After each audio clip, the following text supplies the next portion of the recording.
So without further ado, yeah, Grace is our next speaker, and as the second year at the Code Camp. Yeah, I came last year. It's nice to be back. I mean, it's a shame we can't do it in person, but lovely to be back with you all. Thank you, likewise. And Grace is a developer advocate for IBM. I think she's also an advocate of reactive systems or reactive architectures, because your session last time was also around this, and now we're back again. Yeah, I think it's very nice because Neil in the previous session made let's say a run through different types of architectures, and now we're gonna deep dive into reactive systems. Yep. And yeah, before you start, since to paraphrase from your description, everything nowadays revolves around data. Here are some facts about CodeCamp. So at this moment we have, I wanted to say 776 active attendees, but it increased now, or 78. So, from I think 1,647 in total. So that's a great number. Thank you everybody for that. So that's it. You have the floor. I'll just great, thanks. Jump out. Let me try and share my screen later. Perfect. Can you see this? Yes. Fantastic. Okay. Just checking. Are you seeing the screen without the comments, or are you seeing the? Without the comments. Ah, so okay. Great. Just checking it was on full screen. Fantastic. Thanks for the introduction. So, yeah, for those of you who met me last year, nice to see you guys again. For those of you who haven't met me before, my name is Grace Jansen, and I'm a developer advocate from the UK for IBM, primarily sort of focusing, as Dan said, on reactive technologies and reactive application architecture. So my session today is all around sort of how we can build these reactive Java applications ready for this event-centric world and for just the pure quantity and vast amount of data that our applications now have to deal with. So to do that, we start off with a coffee demo, because every presentation seems to always have to have a coffee demo. So with this coffee demo, it's available online. It was produced by some of our cousins over at Red Hat. So you can check it out with the link at the top of the slide if you'd like to. But in this coffee example, our application is made up of coffee lovers who come in and order coffee via a HTTP request to the coffee shop. The coffee shop then sends that HTTP request over to the barista, and the barista makes the coffee.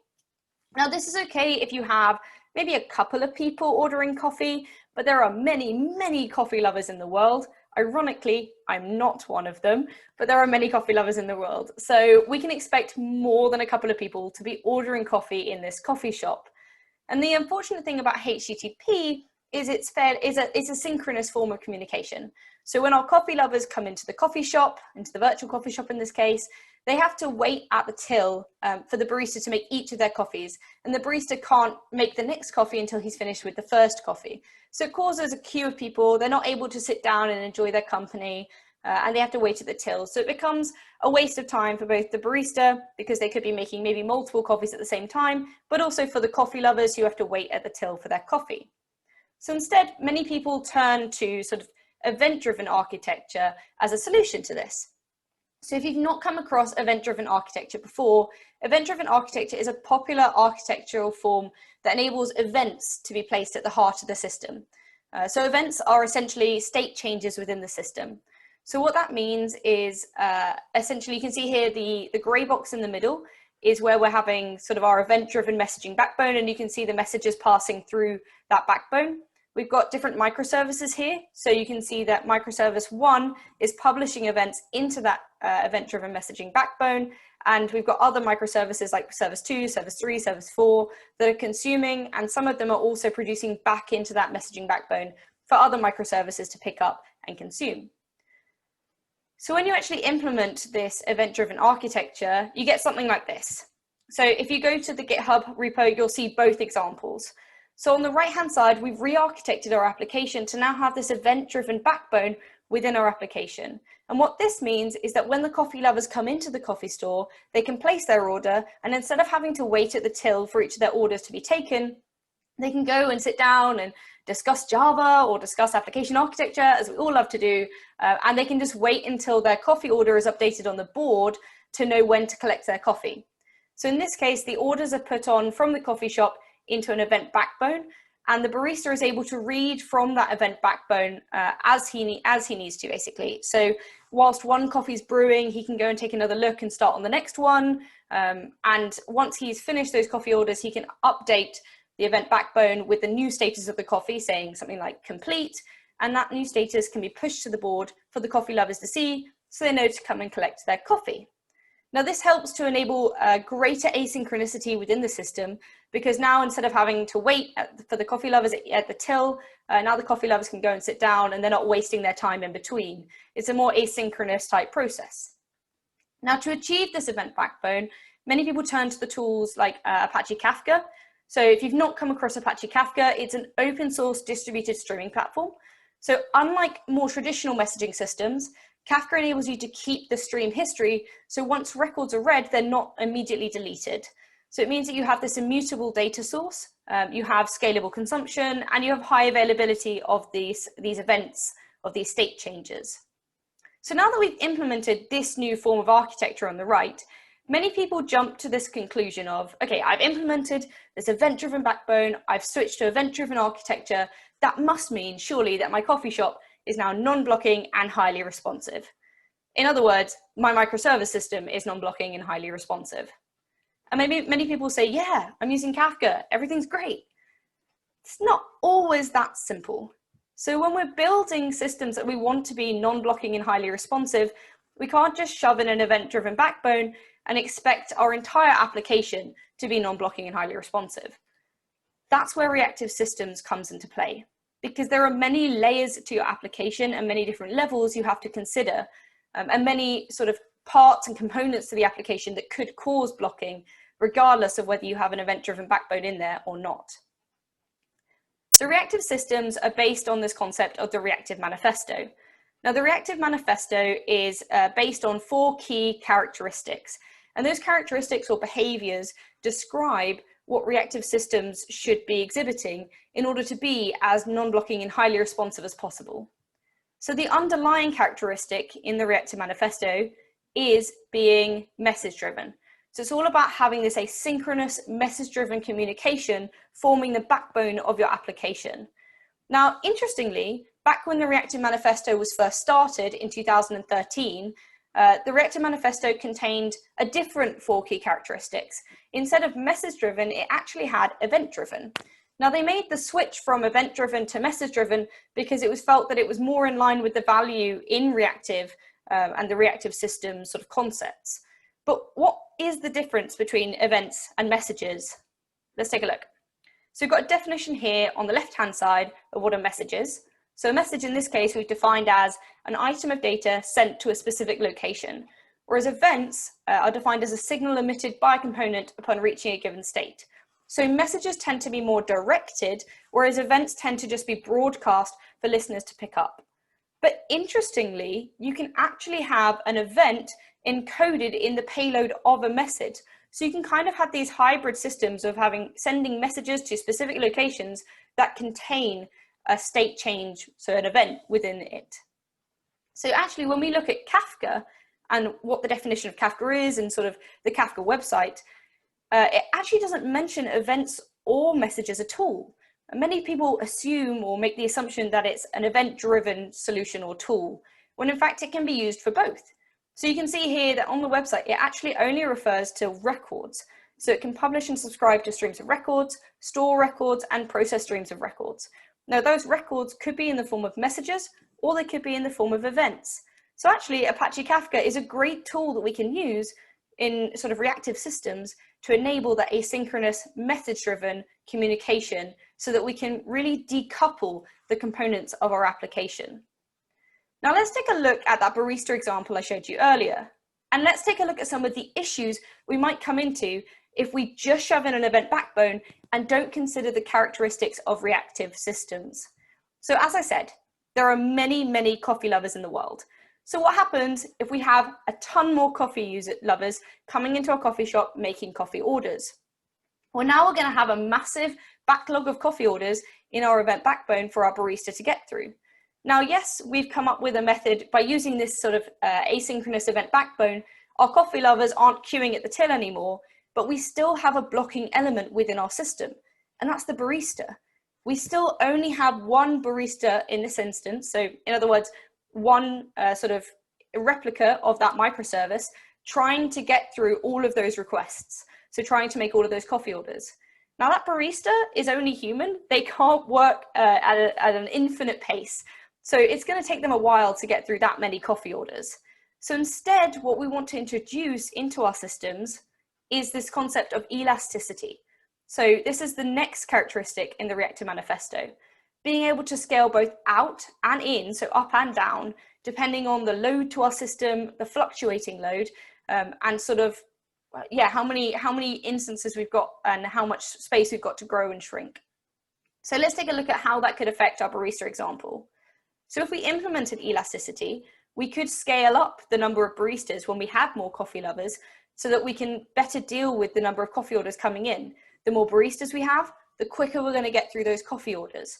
So by being able to scale up these resources, we can better deal with this increased load to our system and be more responsive because we can get those coffee orders out quicker to our coffee lovers. And once those coffee lovers have their coffee and the load decreases, we could shrink back down the number of barista instances so that we can be as cost effective as possible, as well as being as responsive as possible. So let's take a look at another potential issue we could come across. So in this instance of the barista example, we have another component to our system. This is the serving table. Now the serving table is essentially representative of a downstream component or maybe a third-party component like a third-party database. So in this case, when the barista serves up the coffee, they have to put it on the serving table for the coffee lovers to collect. So this could be sort of, it could be representing maybe the third-party component or the downstream component doing some sort of processing on those requests or that data. So in this instance, what happens if, let's say, the coffee lovers are being a little bit lazy, they're not coming to collect their coffee very quickly, and so this serving table starts to fill up and fill up and fill up to the point where it's now full, and our server, our barista, can't put the coffees down on the table, so it can't pass on the requests that it's completed. So instead, our barista's juggling coffee, waiting for them to come and collect their coffee so they can put it on the serving table.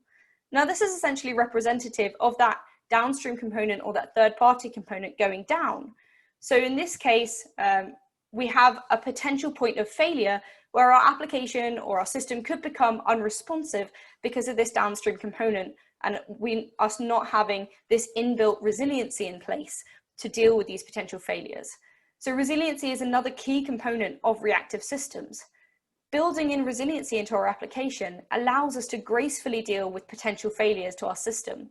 As software developers, as much as we try, we cannot predict every potential failure that's going to happen to our applications.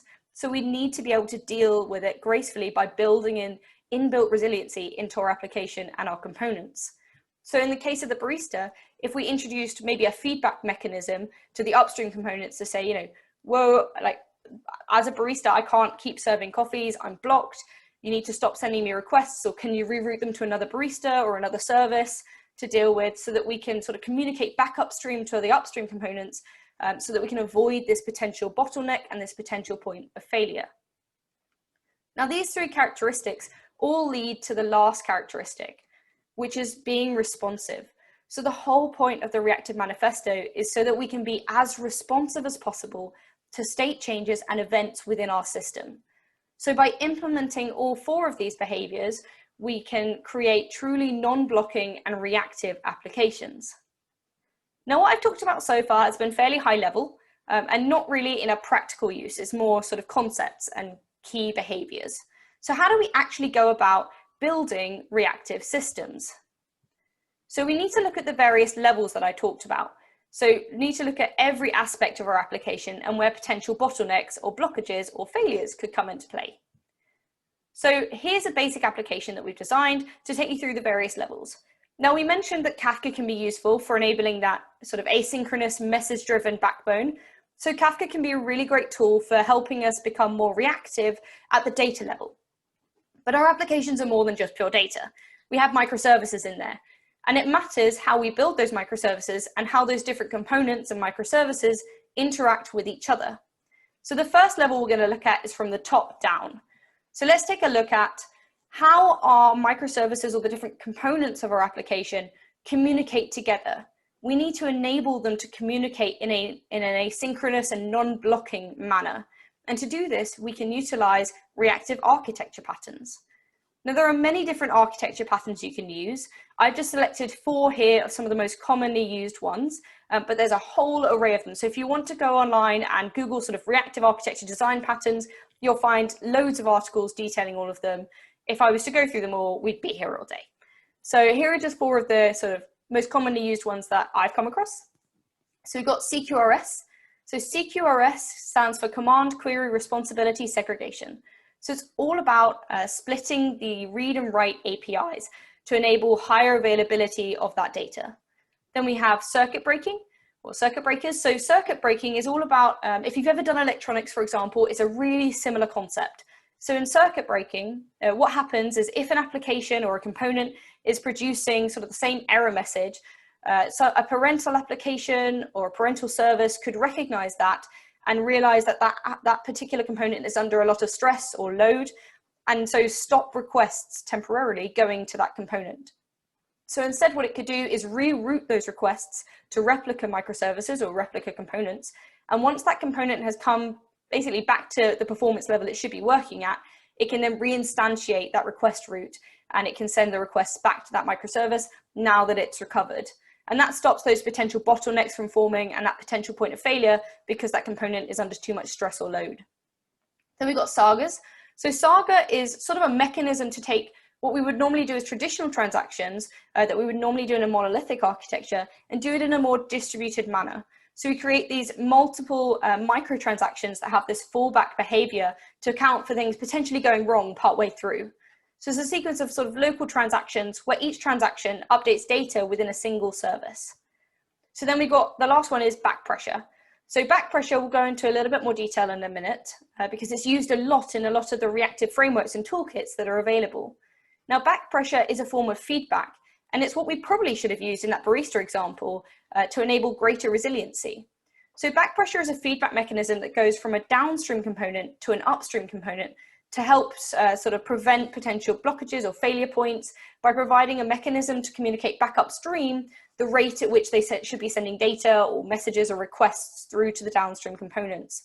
So that stops potentially too much load being placed on those downstream components. So it's a really important feedback mechanism that most reactive applications use and utilize.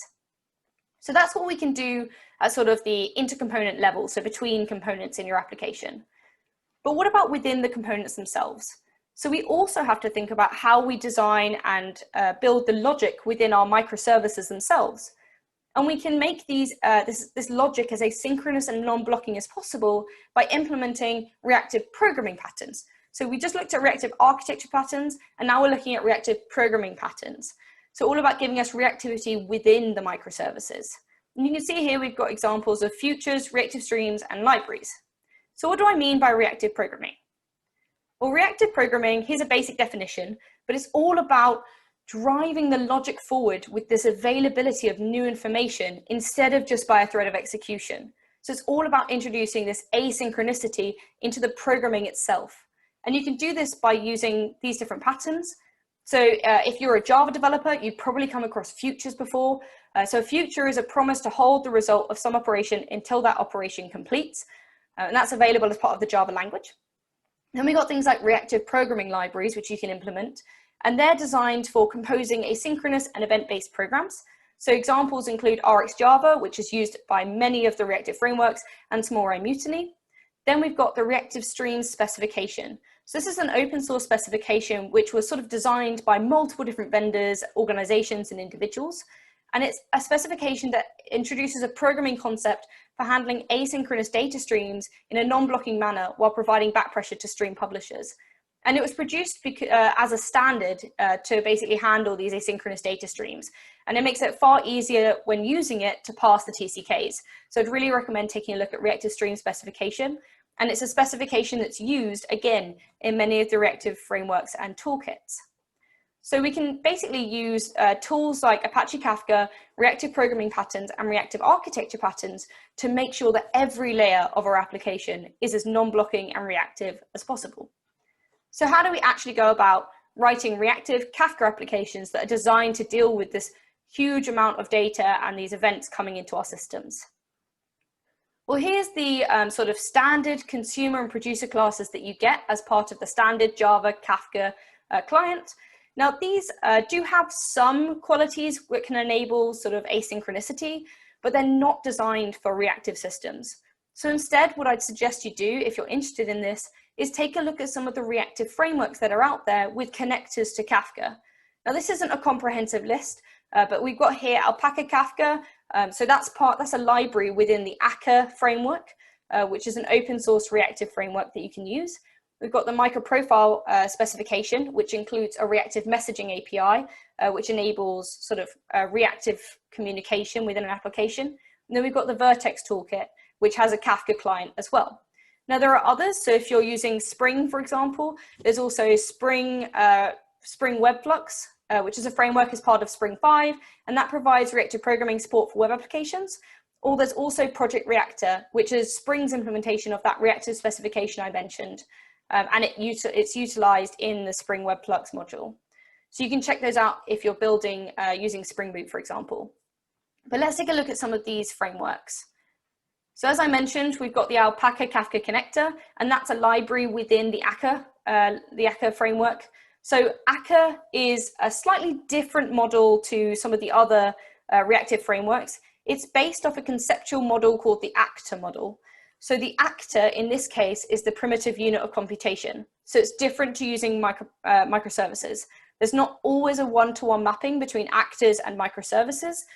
So if you're not sort of used to the actor-based model, it might be worth going and checking out if you're considering using Akka as the reactive framework that you want to use. So in this case, Akka is the sort of framework that you can utilize, and you can use it alongside other frameworks like Lagom and Play, which are other reactive frameworks that are offered. Again, these are all open source. Then you've got Eclipse MicroProfile. So if you've not come across this before, Eclipse MicroProfile is an open source community specification for enterprise Java microservices. And it's been built by a huge variety of different vendors, including Red Hat, IBM, Payara, and a bunch of others, as well as individuals and different organizations. And it's a specification that really helps to build microservices when using enterprise Java. So these are the APIs offered within MicroProfile. I think 4.0 has just been released, but this is the 3.3 stack. So we've got here, the bottom triangle is what you get as standard as part of that stack. But on the right-hand side, you can see here, we've got some standalone projects as well. And one of those standalone projects is reactive messaging. And the reactive messaging is what enables reactivity when using MicroProfile in your Java application. Now, the reactive messaging API is built on two other specifications, which is the reactive streams specification that I mentioned earlier, but also the reactive streams operator, which is another standalone project within MicroProfile. So the reactive messaging utilizes annotations. So it annotates the application's beans with these annotated methods. So you've got two annotated methods that you'd need to use, and that's at incoming and at outgoing. And these two annotations are connected by channels. A channel is essentially just an opaque string. So you can see here at the bottom, we're able to connect method A with method B. You can see here the at outgoing is connected to the at incoming on method B with that channel order. So you can see at outgoing order and at incoming order, and that's how they're connected. So this is how MicroProfile enables reactivity and sort of reactive communication. It's not just within the application either. If you want to connect to external components and external messaging systems like Kafka, there are also connectors, which are external. It's basically the name they use for external channels. And there are connectors to Kafka, MQ, and various other messaging, external messaging systems. So that's MicroProfile. And then we've got Vert.x.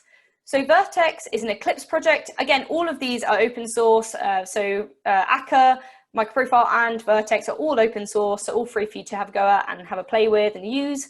So Eclipse Vert.x is a polyglot toolkit. So this one can actually be used with Java, but as well as that, we can use it with JavaScript, Groovy, Scala, Kotlin, so many other languages. It's based on something called the reactor pattern. So the reactor pattern is an implementation technique of event-driven architecture. So it basically uses this single-threaded event loop which basically emits events and dispatches them to the corresponding handlers and callbacks. So it's a slightly different method it uses, but it includes this distributed event bus within it, which means that you can make your entire application event-driven. It runs on the JVM, it's non-blocking, and as I said, it's event-driven. The nice thing about Vert.x is it is single-threaded. So when you're using it, so for example, I'll show you in a minute, we re-architected one of our own applications using Kafka to be reactive using Vert.x. And because of this single-threaded nature, it got rid of a lot of the sort of headaches that we were having with trying to handle the different thread management in our system. So as I said, we re-architected our own Kafka application using Vert.x to be reactive. And sort of, I'll show you what we found and the difference this made for our own application. So this is our application. It's a little bit weird because it is just a demo application. It's designed to help you test whether your Kafka is working. So in it, we have a Vert.x application. It's producing events to Kafka, and then it's consuming back its own events. So a little bit sort of not really something you do necessarily for an enterprise application. But as I said, it's just to test that your Kafka is up and working. If you want to check this out, it is all open source, and the link is at the bottom of the slide. Now, we also introduced a front end. So we have a front end here, which is connected via a WebSocket to our application. So we can send our events to this front end so that you can visibly see the events being produced and consumed. So as I said, it's all online and you can take a look. If you want to contribute to it, we more than welcome contributions or comments or issues. So feel free to check it out. And if you want to test your own Kafka, feel free to use this application to test that too. So in our application, basically what we do is we allow users to go into it, type their own message, so their own payload, and then they can click the start producing to start producing those events. So they get sent to Kafka, and then when we hit the start consuming button, we're consuming back those events from Kafka. Now we wanted to introduce this sort of ability to both start but also stop producing and consuming. And when we were originally producing this application, that start and stopping meant that we had to pause and resume sort of consuming from Kafka, and that's what caused those sort of thread handling headaches that we were experiencing. So when it came to our actual code, here's the original Kafka Java client when we did it in the original application. So you can see here that in order to consume events, we were having to use this sort of this while loop and this for loop within it. So we were consuming records in a batch. So we were batch polling them, and then once we had that batch, we were able to go through the for loop, iterate through the batch that we'd collected, and basically send the record along the WebSocket. So this is essentially we're not doing much processing here, but if you were going to do much processing, this is where it would go. But when we switched to Vert.x, Vert.x actually showed that we could utilize this handler mechanism, which meant that it was all essentially done behind the covers for us. So Vert.x was basically polling for new events and new messages so that we could essentially take each event as it came in instead of having to batch poll and wait for that processing to complete to then poll again for the next set of events or set of records. So in this, it's the handler doing it. So you can see here, this is where we're doing our sort of our processing. It's a lot neater and there's absolutely no need to handle any of the threads because Vert.x does that for you. If you want to do thread handling and manage those threads sort of manually, Vert.x does give you that ability. So you can choose either to automate it or to manually do it yourself. But we found it a lot easier in terms of just getting rid of that headache with the thread management to let Vert.x do it for us. And it meant that we were able to utilize the event bus within it. So you can see here that we're utilizing this, within the handler, we're utilizing this pause and resume functionality so that we can pause sort of polling from Kafka itself and then re-resume it when we want to. So if you want to see more details on that, we have a whole blog written up about our experiences writing this reactive Kafka application and the different benefits that we gained from it and sort of how we found going from non-reactive to reactive when we already had this Kafka-based application. And that's, you can see the link there at the bottom of that slide. So hopefully what I've shown you throughout this presentation is that you can't just stick a non-reactive application, stick in an event-driven backbone and expect it to suddenly be remarkably reactive and non-blocking and asynchronous. It just doesn't work that way. What you need to do is consider all layers within your reactive system to ensure that the non-blocking behavior is present throughout the application. to make sure that there isn't a potential point where it could be a bottleneck or a potential point of failure that could bring down the application or make it non-responsive. So you really need to consider the different aspects of your application. So Kafka is a fantastic tool, but using it in isolation will not help you make a reactive application. But as I pointed out, you are not alone in this. There are loads of open source reactive frameworks and toolkits available, and the reactive community is very active and on hand to help. So you can utilize many of the different frameworks and toolkits available that I pointed out throughout this presentation, and others, like I mentioned, like Spring Webflux and Project Reactor.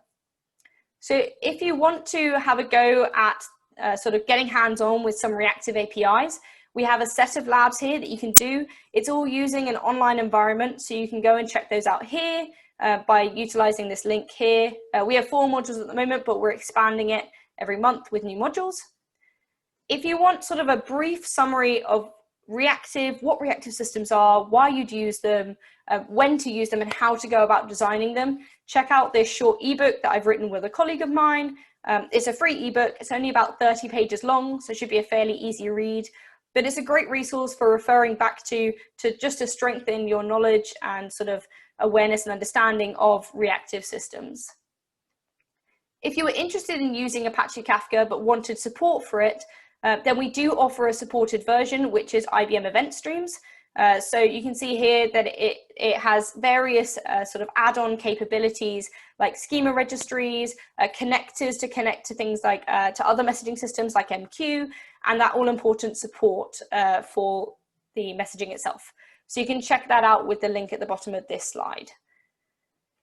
In case I hadn't given you enough links to go research after this presentation, here's a whole page of useful resources that you can go and check out to get hands-on with some of these reactive libraries and the resources that I mentioned.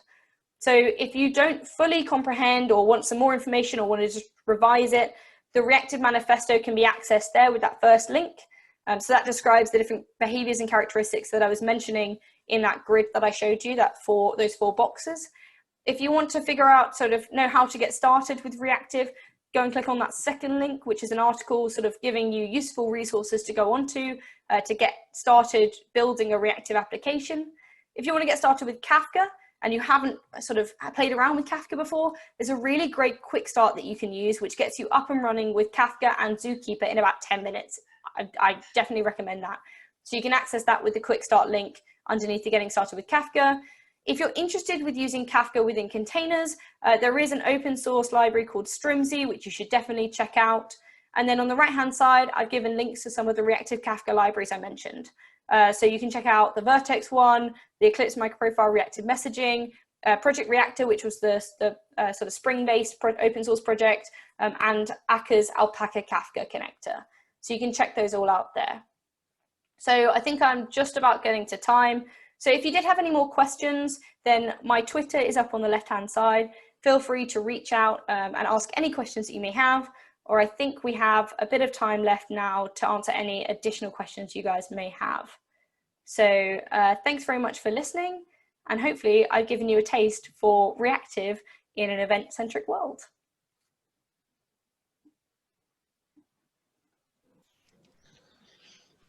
Great, Thank you, Grace. All right, so before jumping into, I think there are a couple of questions. Here's one that's a bit off topic, but it's still on the back. It's more of a philosophical question. Yeah. So listening to your talk and all the others before you, and also at last events, it seems that there's a huge body of knowledge when it comes to how to architect systems, things that we collected from experience over the years and we perfected it. But somehow there are still projects that get it wrong, or that they don't choose the right solution. You hear that, this system needs to be rewritten, or why do you think that happens? I think it's down to, I think it was sort of summarized in some of the questions and some of the answers given in the last session. I think it's down to maybe jumping on the hype train of a new architecture comes around, people get excited, people want to use it, just totally natural. And of course, you want to always improve your own application. It's your baby, so of course you do. But I think it's down to, you need to think carefully before sort of fully jumping in and rushing to implement these new architecture types. You need to think about, is this application type right for my application? And is the effort it's going to take to re-architect it to be that application type going to give enough benefit that it's going to be worth it? And I think those questions are important to answer first before jumping in. And I think a lot of people sort of forget to take the time, or maybe just get so excited that they don't want to, that they don't take that time to reflect and understand whether that re-architecture or that sort of transition to the new architecture is going to be worthwhile. So sort of also look at I mean, there are qualities of the architecture, and then each type comes with the trade-offs, and maybe Absolutely. it's for something, but then it's more difficult to develop on top of it. And totally. Like, for example, with microservices, they aren't necessarily the right solution for everyone, but it does enable, so for example, moving to microservices enables, us to be able to release new features easier, because we can just release one microservice rather than having to take the entire application down and putting it back up. We're able to debug easier, but at the same time, we've now got to handle multiple different instances of multiple different microservices and the communication in between them all, and, making sure they're all up and running. And that's a whole other sort of issue in itself that comes alongside it. So with every type of architecture, there's always pros and cons, but it's whether the pros outweigh the cons enough that it's worthwhile for your own application. right. Yeah, here's a question. It's a long one, so I'm just gonna read it. Mm-hmm. How do technology providers cope with the risk of others being the slowest in the chain, but at the same time influencing the overall performance of the system and sort of blurring the image? Is there anything to be done here, or is it just the responsibility of the end client of the system? So I think if I'm understanding the question correctly, it's if you're utilizing sort of third-party applications or third-party technology, how do you make sure your application is reactive when you're relying on other people? Is that right? Yeah, I think, yeah, even Yep. if it... Yeah, so I think it's a case of, like I pointed out, with the Barista example, with that third-party application, that serving bench, sometimes it can go down, and that can mean that your barista is stuck with all this coffee and he can't put it down. But that just means that we need to introduce that resiliency into our application so that we can deal with those potential failures. So in my own application architecture, it's important to still enable reactive qualities, I believe, because it can still enable my system to be as responsive as possible and to gracefully deal with those potential failures and those load fluctuations. So in the case of, let's say I'm relying on a third-party database, if that third-party database goes down, but I've got some logic in my code which enables like resiliency, so maybe I've got a cache somewhere locally of the last data I got from that database, maybe I can temporarily show that until I can reinstantiate the connection with the third-party database. So it's all about thinking about those potential failure points. So that could be a third-party application going down or becoming unresponsive, and enabling in my own application logic which makes my application remain responsive and helpful to the user, instead of just coming up with a 404 or going, I can't cope. So it's all about, I think there is value in introducing reactive qualities, even if your system relies on third parties which aren't reactive, because there are still other aspects to your application that can benefit from that. Hopefully that answered the question. Yeah. I think it did. There's also another less complex one. Well, basically, is it okay to treat Kafka as a database, or is it better to clearly separate the relational NoSQL database versus the Kafka roles? So I think Kafka has a very it has a great ability to have this immutable data log, which you don't necessarily get with traditional messaging systems. But what I would say is that Kafka's immutable log doesn't last forever. There's going to become a point where it fills up and it can't introduce more, so it's got to cut down on some. So it's important to implement techniques like snapshots, for example. So snapshot the data and put it into a separate database so that you have that reliability of, if Kafka goes down and you suddenly lose the events, you still have that snapshot somewhere that you can go back to and revisit. And it means that you're not relying on this sort of, it doesn't go on forever. Like you've got to realize that Kafka does have a limit at some point. It might not seem like it, but it does. So by using things like snapshots, you can enable greater resiliency in case of that Kafka going down. So I would say it's important that I wouldn't treat Kafka as a database in itself, because that's not what it's designed to be. It's designed to be an event-driven backbone, but not this infinite store of data. So I would say by utilizing a combination of the two, you can enable high availability of that data from the Kafka log, whilst also remaining resilient by having that database backup of your data. Makes sense. So basically, yeah, use each tool for the purpose. For their purpose. Absolutely. Yeah. All right. Dan, do you have any other questions? Yeah, one just came in. So yeah. by the bell. Hold on, I'm gonna publish it, and now I'm gonna read it. How would you comment on the possibility of a world of public reactive systems where people would just use the service based on machine learning predictions related to reliability, performance, etc.? Reactive as a commodity on demand service. Could you repeat the question? Right, I need to read it again as well. Yeah. So, how would you comment on the possibility of a world public reactive system where people would just use the service based on the service that's based on machine learning predictions related to reliability and performance? Sort of a reactive as a service. Okay, so I guess in that instance, so reactive is really well suited to machine learning and AI. Which is mentioned in the book that I referenced. So we sort of mentioned that connection, because AI and machine learning desperately needs availability of information as soon as it becomes available.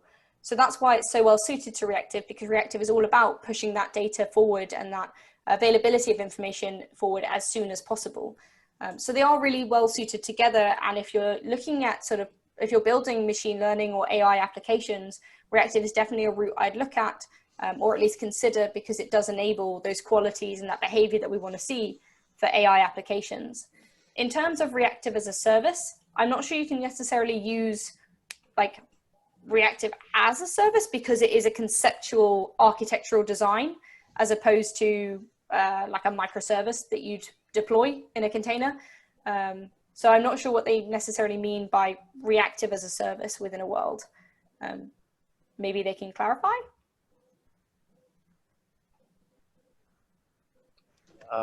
Yeah, so That's it? Okay. if whoever wrote this, message me on Twitter and I'll try and figure it out. But I think, yeah, if you're looking at AI and machine learning, it's a great point to bring up. Reactive is definitely a route to look at. Yeah, so because it fits very well. Yeah, and as we said before, all of these application types come with pros and cons. One of the pros of reactive is this high availability of information, and that's suited to many different forms of application nowadays, including machine learning and AI. I think the con that you need to consider when switching to reactive is it is sort of a paradigmal shift that you have to think about. And you do have to, if you want to make a complete end-to-end reactive application, it does take quite a lot of re-architecture, because you've got to think about every point of potential blocking, and you need to think about the communication between every component, the logic within every component. So that's why I think it can often be better to take it in stages if you are considering moving to reactive. So maybe firstly look at the logic within your microservices, and then go on to the communication just between a couple of microservices, and then build it up and build it up and build it up. In that case, it doesn't become such a massive task. And you can also gain benefits just by taking each step. So you can gain benefits just by making your microservices reactive, by implementing reactive programming, because then at least your microservices aren't blocking. And then once you introduce the next stage, which is sort of intercomponent reactive architectural patterns, you gain another benefit, which is, okay, now you're not going to block in between your components, which is great. So I think it doesn't necessarily have to be taken from 1 to 100. There are stages in between. So, it doesn't have to be a whole sudden shift. If you want to test out whether reactive is for you, try implementing some reactive programming first and see what difference that makes. If it's a benefit to your application and you're noticing great improvements, try the next step. If not, it doesn't matter. You didn't waste that much time. And your logic's probably going to be cleaner. So yeah, so I'd say take it in steps. There is a whole series of tutorials if you wanted to take a look at an application. So we took a stock trader application on IBM Developer, and we took through 12 tutorial series. We take you from non-reactive all the way through to completely reactive. So that's on IBM Developer if you want to check it out to see how we manage that and the steps that you might want to take when moving from non-reactive to reactive. Definitely useful information, and indeed, yeah, incremental is a good approach. Yeah, exactly. Nowadays, at least.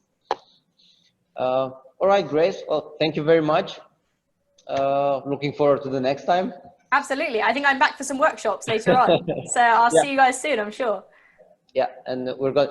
That's the plan. So we have conferences in September and October, and then doing online workshops in November.